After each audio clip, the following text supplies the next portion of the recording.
How are you? Hope you're doing well. So let's start with today's topic. So आज हम क्या बात करेंगे? आज हम ऑटोइम्यून डिसीज के बारे में बात करते हैं कि ऑटोइम्यून डिसीज में आपको परहेज क्या क्या होता है, मतलब आप क्या क्या आपको परहेज होता है, ठीक है। तो उसमें क्या होता है कि ऑटोइम्यून डिसीज में पहले तो आपको ग्लूटेन छोड़ देना है। अगर आप ग्लूटेन खाते हो तो 100% आपका ऑटोइम्यून डिसीज ट्रिगर होगा, ठीक है ना कहीं इन्फ्लामेशन बढ़ेगा आपका। और आपको थायराइड में जैसे आपने टाइप 1 डायबिटीज है तो उसमें आपको ज़्यादा प्रॉब्लम हो जाएगा, या आपको थायराइड है तो थायराइड में प्रॉब्लम हो जाएगा, है ना। आपके जो भी ऑर्गन्स है उसको खराब करता है। ऑटोइम्यून डिसीज का काम क्या है? हमारी ही इम्यूनिटी हमारे ऑर्गन को खराब करती है। किस तरह से खराब करती है? अगर थायराइड है तो हमारे थायराइड ग्लैंड को खराब करेगा, है ना। मुझे तो लगता है 90% जो भी लोग टैबलेट ले रहे हैं अभी, जितने भी लोग टैबलेट ले रहे हैं थायराइड के लिए, मुझे लगता है 90% को ऑटोइम्यून डिसीज है। लेकिन कोई चेक नहीं करता है, एंटी टीपीओ अपना कोई चेक ही नहीं करता है। सीधा जाके डॉक्टर से बोलते हैं कि ये टैबलेट ले लो और टैबलेट लेना शुरू कर देते हैं। सालों साल टैबलेट खाते रहते हैं जिसके कोई सिम्टम्स आपको कम नहीं होता है। फैट वैसे ही रहता है, वजन वैसे ही रहता है, एयर फॉल भी वैसे ही रहता है, मूड स्विंग भी होता है, डिप्रेशन, टेंशन, ये सब भी आपको होता ही है, ठीक है।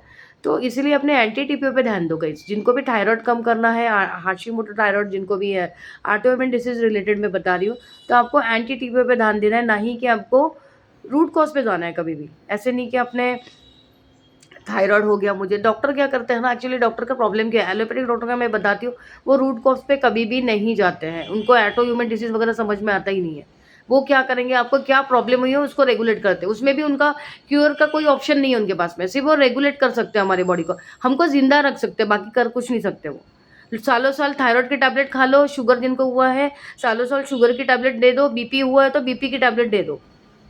उसको रूट कॉज पे नहीं जाते वो। उनको उनका कहने का मतलब यही है कि भाई ये कभी चीज़ें जाती नहीं है, इसको रूट कॉज फाइंड करने की ज़रूरत नहीं है, हम जैसा बोल रहे हैं वैसा करो। और हम लोग जैसे कि डॉक्टर की सुन लेते हैं, जो कि ये सही नहीं है, ठीक है। तो आपको करना क्या है, रूट कॉज पे जाना है। थायराइड मुझे हुआ क्यों है?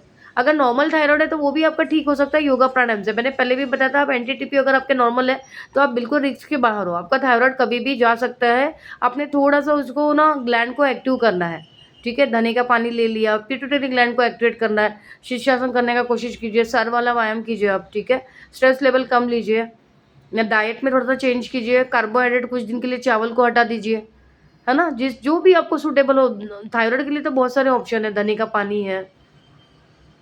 उसके अलावा आप मतलब वेजिटेबल में कुछ अच्छा चीज़ खा सकते हो, जैसे कि आपको वेजिटेबल में आपको सिर्फ पत्ता गोभी और ब्रोकली छोड़ देनी है, ठीक है। तो इसमें आप सैलेड में खा सकते हो, अच्छा चीज़ सैलेड खाना है ज़्यादा से ज़्यादा जिनको भी थायराइड है।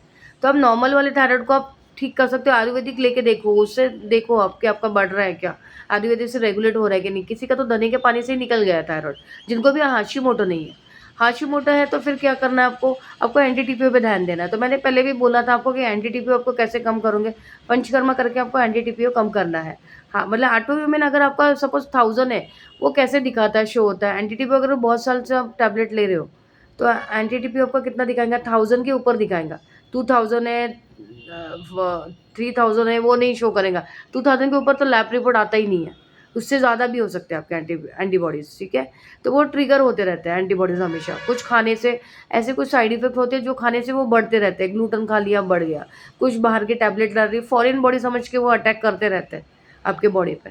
कुछ भी एलोपैथिक टैबलेट नहीं खा सकते। ऑटोइम्यून डिसीज़ का प्रॉब्लम क्या है, यानी अपने सर्दी जुकाम की भी टैबलेट खा ली ना एलोपैथिक की, उस पे भी वो अटैक करेंगे। हीमोग्लोबिन की गोली खा ली, उस पे भी अटैक करेंगे, ठीक है।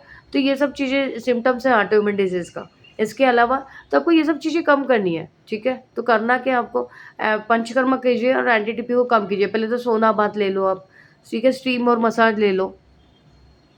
इसके अलावा आपको ग्लूटेन में क्या रोटी और आटा और ये छोड़ देना है आपको, मिल्क, मतलब चाय छोड़ देनी है बिल्कुल भी। मिल्क वाला कोई आइटम नहीं लेना है, आटा नहीं खाना है और मैदा भी नहीं खाना है। कभी-कभी एक आध बार आप खा सकते हो बाय चांस, पर नहीं खाना है। तो इससे आपको रिलीफ हो जाएगा। पहले तो क्या होगा, आपके एंटी टीपी और धीरे-धीरे कम होना शुरू हो जाएँगे, ठीक है। इसके अलावा आप विटामिन डी ले सकते हो, तो विटामिन डी से भी एंटीबॉडीज़ कम हो जाते हैं।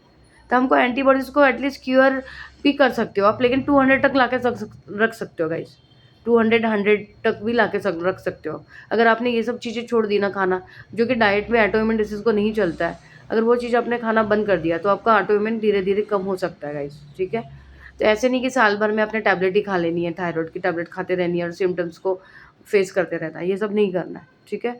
तो आपको ये सोच लेना है कि मुझे एलोपैथिक टैबलेट की तरफ जाना नहीं है। कोई भी डिसीज़ होता है ना, उसका कोई रूट कॉज़ होता ही है कि हमें ये क्यों आया है, ठीक है? तो उसको फाइंड आउट करना ही है आपको कि क्यों हुआ है। तो उसी से आप अपने डिसीज़ को कम कर सकते हो। आजकल तो मोदी जी ने बोला है कि हॉस्पिटल भी ओपन कर रहे हैं आयुर्वेदिक का, है ना? तो आपको आयुर्वेदिक की तरफ जाना ही है। इतना अच्छा हमारे इंडिया में ऑप्शन है, आयुर्वेदिक का ऑप्शन है, नेचुरोपैथी का ऑप्शन है, आपका पंचकर्म दिया हुआ है, इसके अलावा होम्योपैथिक भी है हमारे यहाँ। तो हम लोग क्यों एलोपैथिक लेके अपनी बॉडी को खराब कर रहे हैं? है ना? तो धीरे-धीरे आप एलोपैथिक को छोड़िए, थोड़ा-सा फाइट करना है, कोई भी डिसीज़ होता है ना, जो कि क्रोनिक डिसीज़, तो उससे हमको फाइट करनी पड़ती है। इतने जल्दी नहीं जाता है वो, है ना? तो हमको लड़ना है उससे, कि नहीं ये समझ के हार मान के ये नहीं करना है कि डॉक्टर बोल रहा है भाई ये टैबलेट खाते रहो लाइफ भर, और टैबलेट खाने से क्या होगा ना, आप ज़िंदा रहोगे लेकिन आपके सिम्पटम्स भी तो होंगे ना, धीरे-धीरे बॉडी खत्म होने लगती है। एलोपैथिक को आप ज़्यादा नहीं सेवन कर सकते। थायरॉइड की आपने बहुत-बहुत साल तक टैबलेट खा ली ना, तो आपको हार्ट में प्रॉब्लम आना शुरू हो जाता है। ब्लॉकेज होना शुरू हो जाता है हार्ट में। इसके अलावा भी बहुत सारे सिम्पटम्स हैं। किडनी के अगर आप बहुत साल टैबलेट खाते रहोगे, तो किडनी का क्या है, किडनी का 2 ही फंक्शन है ना, यूरिया और क्रिएटिनिन। उसके लिए भी लो डॉक्टर टैबलेट देते हैं। बाद में क्या होता है ना, 10 साल में वो रिज़ल्ट आना शुरू हो जाता है, फिर बॉडी दिखा देती है कि भई अब मेरे से नहीं होगा। उसके बाद सीधा डायलिसिस पे लेके जाती है। तो ये सब चीज़ें नहीं करनी है आपको। आपको करना ही एलोपैथिक, आपको रूट कॉज़ पे जाना है, ठीक है? रामदेव बाबा का इतना अच्छा पतंजलि का वेलनेस सेंटर है, योगराम है, तो यहाँ पे भी जाके आप अपने डिसीज़ को कम कर सकते हो, जिनका भी हायर साइड में डिसीज़ है, बहुत ज़्यादा डिसीज़ है उनको, ठीक है? हेल्थ से आपको, अगर हेल्थ को कम करना है ना गाइज़, तो ये सब चीज़ें आपको करनी है नेचुरली। नेचुरल ट्रीटमेंट, नेचुरली आप हील कर सकते हो।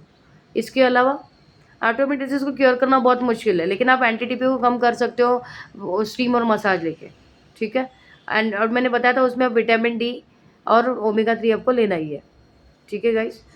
तो ये सब चीज़ें करनी है आपको, नेचुरल हीलिंग आपको बढ़ाना है, जिससे आपको आपके जो डिसीज़ है वो कम हो सकते हैं, ठीक है? ऑटोइम्यून डिसीज़ और टाइप 1 डायबिटीज़ में भी वही है कि आपको एंटी टीपीएस पे ही ध्यान देना है, ठीक है? कोई आपको स्टेरॉइड या ये नहीं लेना है। डॉक्टर क्या करते हैं, ज़्यादा हो गया तो स्टेरॉइड दे देते हैं, ठीक है? सप्रेशन की कोई टैबलेट दे देते हैं जिससे आपको ऑटोइम्यून सप्रेस हो जाए, लेकिन वो टेम्परेरी बेस पे है, उससे ठीक नहीं होता है और प्रॉब्लम्स आपकी बढ़ जाती है। स्टेरॉइड के साइड इफ़ेक्ट भी बहुत सारे हैं, ठीक है? तो इस तरह से आपको अपने बॉडी को रेगुलेट करना है और अपने हेल्थ को अच्छा करना है। तो चलो गाइज़, मिलते हैं नेक्स्ट वीडियो में। See you later, take care, bye.